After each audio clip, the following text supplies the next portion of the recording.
So what's happening when groups of men get together and say meditate in silence together, or groups of women get together and just dance and move?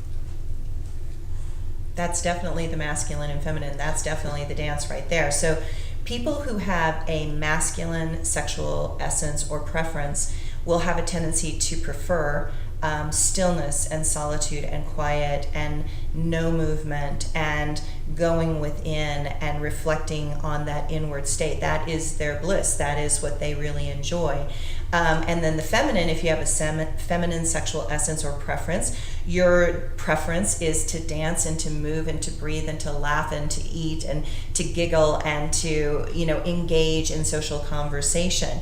And that's why it's always so fun to go to dance clubs, because you see all the men watching the women and all the women dancing, because that's the classic masculine feminine dance, that the feminine loves to be seen in that whirlwind of energy that is the feminine, and the masculine loves to witness that and just breathe it in and enjoy that.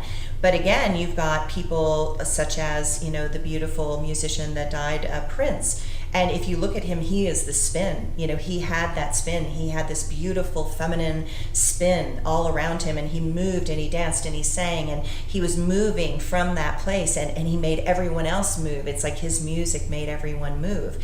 And then you've got people that are like gurus and teachers that they make everyone still. Their presence, their aura is about center and focus. And when you're around them, you feel calmer and you feel centered.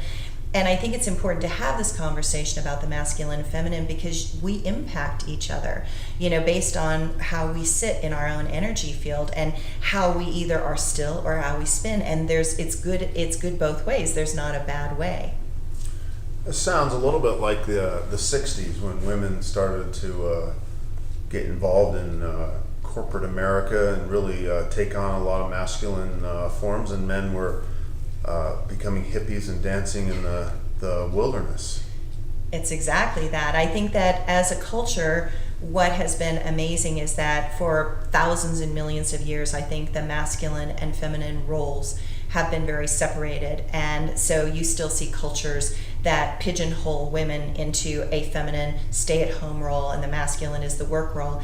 In America and in the 60s and throughout Western Europe, what started to happen was that the feminine started to say, hey, I've got a masculine, I can be brilliant and a lawyer and a CEO and all these kinds of things. And then the masculine said, hey, I love music and I would love to feel into music and create music and move with music. And we've had this culture that has cultivated this new archetype where there is this blend that's going on, but in intimacy and in relationship, that also has sort of like flattened out the sexuality. And so as teachers, what we hear all the time is people saying, there's just no passion.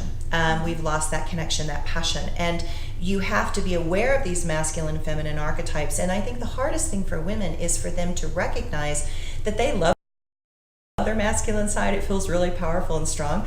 But in my intimacy, I have to consciously, actively step out of it. And Jennie and I have been working on this forever. I mean, it's difficult for us. We have to really work at it, and we have to have our men remind us every once in a while that we're in our masculine and it's time for us to cultivate our feminine. They have to support us in going to yoga.